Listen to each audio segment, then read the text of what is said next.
Hello to the channel, welcome back everyone. Hope you're all doing well, enjoying the Champions League, maybe with the exception of the rolling locks. As everybody has seen before, I don't really have any rolling locks, so I'm dead against actual rolling locks. But anyways, experience wise, well, I was at a Celtic game last night, absolutely brilliant.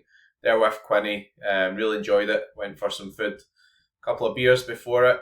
Played quite well against Bayern Munich as well, but not to be a real quality team. It was a pleasure to see some really top players at Celtic Park as well. But Celtic played pretty well. I mean, there's nothing really to be too concerned about from that point of view. Before the fixtures, I thought we're going to be going away to Bayern Munich for a hiding, and I guess that is still possible. But I'm a bit more confident the way Celtic set up and the way they're able to participate in the game. So anyway, Celtic are back this weekend. We've got the ultra defensive, which I think actually is quite suitable for Celtic as well. And we're going to do the preview. So we're going to look at all the best games, look at the Celtic team, and then we'll go on to see about some of the lineup selections I've already made as well. And yeah, before we go through the predictions or the preview, I had too many cocktails last night. Before we go through the preview, the rolling locks thing, I wasn't really a fan, to be honest. Like, there's a lot of footering about during the week, and it's like I had a team starting quite badly, and I was like, oh, I've got Bellingham, that I'm going to move him to a later team. Just didn't really seem that fair in the competition. It didn't work very well. Like, I had a guy in, and went to amend somebody else in these last 15 he changed. I couldn't amend the other position, so just a bit of a mess. Nice reaction from Sorare though to change it for next game week, and it's good that they're obviously trying things. So, game week preview, best fixture of the weekend, Barcelona against Vallecano, 2.87 XG, 46% clean sheet percentage. That's not what I want to see as a Real Madrid holder, but it doesn't always work out like that. I mean, Barcelona have been a bit hit or miss. I'm glad they concede goals, because if they didn't concede goals, then like La Liga would just be the Barcelona competition, but it's not been, and it's been pretty fair overall. Real Madrid good against Man City. Good result for them anyway, certainly. So there we go. But conceding a few goals this season, which you expect with players out. Liverpool against Wolves. Wolves been pretty poor this season. That wee spell where actually the one holders like D1 and things, and then it's just been pretty rotten since. But 2.7 XG, 51% clean sheet percentage. Liverpool get the benefit of not having to play like the kind of playoff rounds and everything in the Champions League, which is good. And did get to rest guys recently in some of the Champions League games, also good. Fenerbahce, that's a real standout there. To have some Fenerbahce guys these days as well. 2.75 XG, only 45% clean sheet percentage. So, but that's still pretty good. So, you see Celtics there at 56, which is pretty high. So it's not too bad in fairness. They are playing tonight, Fenerbahce, in the European competition, so need to be careful with rotations, etc. There are a few defensive injuries, so kind of probably suits me with having guys like Skriniar. Celtic 2.73 XG, 55% clean sheet percentage. We'll talk about them in more detail in a wee minute. Ajax against Heracles, 2.63 XG, 51% clean sheet percentage. Ajax, pretty decent this season. Done a good job, the manager, to be fair. Eintracht Frankfurt against Holstein Kiel. Holstein Kiel can be a bit leaky, so 2.5 XG makes sense. We got PSV against Utrecht. PSV are kind of struggling a bit. I mean, like obviously all it's Champions League games, but Skagli's out at the moment. You would expect them still to score pretty well in Holland. Maybe there'll be some changes between these Champions League games, just to sort of maximise the chances of progression. So really interesting one. I hope they're rubbish. I mean, I don't really have any PSV players, so if they get gubbed, that is perfect. Dynamo Zagreb against Gorica, 2.5 XG, 60% clean sheet percentage. So, with the exception of Universitario, who don't really have many license cards, Kavlina's definitely a good pick for this weekend. We've got the ultra defensive to talk about, so we'll come back to that. Marseille against Saint Etienne, 2.46 SG. So Amin Guiri's went there now, so maybe I should just sold that Amin Guiri card for like £3,000 when I got offered that like 4 or 5 years ago. I should have, that is the reality. But at least he's back in contention now, and still really like him, even though I should have sold that card. Obviously, as Harry Kane would say. Salzburg against Tyrrell. Salzburg not been really been that dependable this year. Pretty poor Salzburg team, to be honest. Probably won about 6-0 now. Sporting against Aroca, 2.39 XG, 54% clean sheet percentage. I'm going to be playing Gyökeres. Obviously didn't start midweek, said there's wee nickly injuries and things, so interesting one. But you'd imagine he'll be back smashing soon. Got 20, again they're playing tonight, European games. Arsenal against Leicester, interesting one. I mean, Arsenal just have got so many injuries, like just incredible how many injuries they've had. And Havertz is out now, and they should have really maybe have brought in a striker in January, and they're going to pay the price for that. Now, it doesn't mean they might not be pretty good at the back. I mean, limited wise, probably go for Ryan and Magalhaes, etc. But there we go. Anything else standing out? Well, we have been buying some Arrow Simser, etc. from Michelin recently, so 2.14 XG is pretty good. Aston Villa, good fixture against Ipswich. Again, they've had a lot of games and everything, Aston Villa, but I think Watkins was sort of injured out, but he's back. And then, I don't know if they're on there, but North Island definitely have a fixture around about 2xG. Galatasaray will be hoping that the other team doesn't walk off this time. So see, there's loads of good fixtures. I mean, you can go down, go with a bit more depth. I'm scrolling down just so that people can, if you've got this on the screen, you can get all the information. Again, Porto with 54% clean sheet percentage there as well. Let's filter, do some wee bit different filter clean sheet percentage, because this brilliant spreadsheet from Egal at Sorare Probabilities does let you do that. And it is the ultra defensive weekend, so we'll get Universitario. There's a guys at Riveros or whatever there. I don't know if the goalkeeper's currently minted, but defender wise he's pretty cheap. Zagreb, mentioned Meller, Kavlina. Defensa Justicia don't really have many licensed cards. Celtic, we're going to come to. Sporting Lisbon, pretty good clean sheet percentage there. They've been keeping many clean sheets, so Porto, Arsenal, these could all be candidates, obviously, for the ultra defensive. Atletico Madrid, Ajax are there. Liverpool appear on a couple of metrics. River Plate against Lannis, so only 1.5 XG, but 50% clean sheet percentage. Pretty decent. You could go even with an Athletic club, Bilbao against Espanyol. So anyway, on to the Celtic prediction. Now, I'm going to have to explain a few of these. So at the game last night, there's definitely some reasoning behind it. We'll go through the overview. So Kasper Schmeichel, Sinisalo did get a game against Raith Rovers in the Cup. Did okay. He had a lot of watching to do. I would have charged him a ticket price, to be honest. He was watching that much, but he just didn't really make any saves, which is understandable. Casper had a wee sort of back thing and he was rested. I don't think there'll be really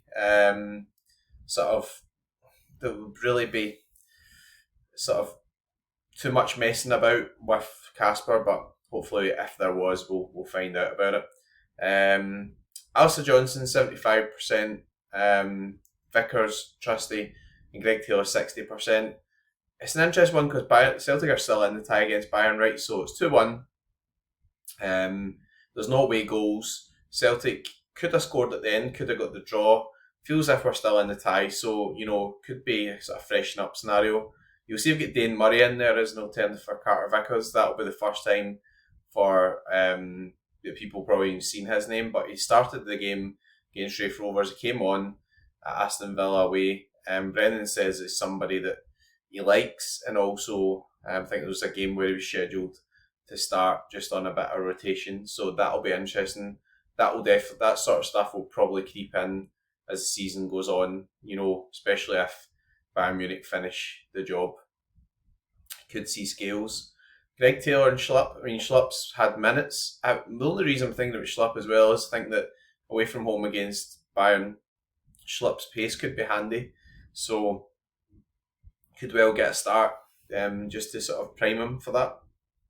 We did see Ralston recently. Alistair Johnson had a rest, so he might not need a rest, but you wouldn't put it past Rodgers freshening people up for that game away from home. Cal McGregor, I mean, in midfield, Celtic's problem is that they don't usually rest McGregor, and also Bernardo, I think, is still injured just now, so I don't know if he may be back in the squad, but he wasn't in the squad against Bayern. Sort of restricts us a bit in midfield. Luke McCowan, I think, will almost definitely come in. I've got him 55% and then 35% against Engels, because it could be McCowan and Hatate, or it could be McCowan and Engels. I don't know. I think McCowan will start, and I think that if they have a choice, maybe Engels will be rotated. Hatate looked quite tired at the end of the game as well, and Engels put in a shift, so it's a real difficult one. Maybe I'll just keep playing Engels. Does tend to play him in home games as well, and obviously it'll be a different type of game because Celtic will be more comfortable in possession. Jota, I think, is absolutely nailed to start this. He started against Dundee in the Wednesday night game. He came on against Bayern Munich. Maeda put in a huge shift. I don't know why it was 75%, 30%. It can't add up. That should be 75%, 25%. I'll get that amended after the video. Adam Idah started and then came off. I think that Maeda will probably start up top against Bayern. He played really well there when he got moved up top when Idah came off, and in effect in the game he scored better for the pressing. So if I was to hazard, I guess I would say Jota, Maeda and Nicholas Kuhn away from home at Bayern. So we'll see. Might still be Maeda and Kuhn. I don't know. I don't think Kuhn will start this one. Just my hunch. Yang came on and played very well. Unusual for me to have Yang in at 65%. But, Nicholas Kuhn, I thought played pretty well. People, scored a goal. It was offside. It's a shame. Celtic out of possession when Bayern had the ball. Basically, Nicholas Kuhn was back beside the fullback and Maeda was back beside Greg Taylor. So it was giving protection to those guys against obvious class guys like Michael Elise. I mean, obviously, just as Harry Kane would say, Michael Elise is such a good player. I was really impressed with him. He just looked so good. Musiala looked pretty handy as well, but Elise just looks as if he's got that just bit of va-va-voom about him, for want of a better word. Some goal as well. But even before that, I'd said to Quinny, is Elise looks like a proper footballer. So in terms of what's going to happen, prepare yourself for a bit of carnage. That's what I would say. But that said, I think that from the point of view of the ultra defensive, etc., you've got to understand that Celtic defenders do score very well. So the last game against Dundee United away from home, Celtic had guys with the flu and everything. Scales played, and I think Stephen Welsh played that game before he went to Mechelen, and they both put up really big numbers because Dundee United sat in even at home. So you'd imagine they're going to come. They're probably going to employ a similar tactic. From the perspective of lineups, we'll have a look at maybe one or two in terms of what I've pre-selected. So we've got the La Liga Collectors event. I'm not going to be entering that, if I'm honest. Just no hard feelings or whatever. It's just seems a bit frustrating that you pay extra money for rares and then it's limited competition. Yeah, you can enter your rares. Who's really going to spend £4,000 or £5,000 in a Real Madrid rare collection to enter that competition? If you don't enter that into La Liga rare with cash comps, then you're just. Obviously that if you're a real proper Real Madrid fan, then the VIP tickets or whatever is a once in a lifetime thing. I do get that, but I just don't get the actual setup to the collector stuff. We've got a leaderboard there of collectors, and if something's getting given out, you just do another competition anyway. What's the point of having a leaderboard? I don't know. So ultra defensive, so you need 2 goalkeepers, you need 3 defenders. So got Mayakawa and Jo Hyun-woo here. I'll need to check in Jo Hyun-woo because about an hour after I bought him, he broke his nose. So I don't think he's going to play this weekend, but it's not I can switch him out. I'd like to play him with Kang Sang-woo because he was rested. It's a good game against Anyang as well. Kasper Schmeichel, Vickers, Johnson. Martinez Quarter never played midweek, so I'd imagine he's going to come back in, but I'll need to check. He sees 10% there as well. I think what I would say is that from a Celtic perspective, I'm not going to show you my cash entries, but I'll show you these ones. This is a competition that suits Celtic, right?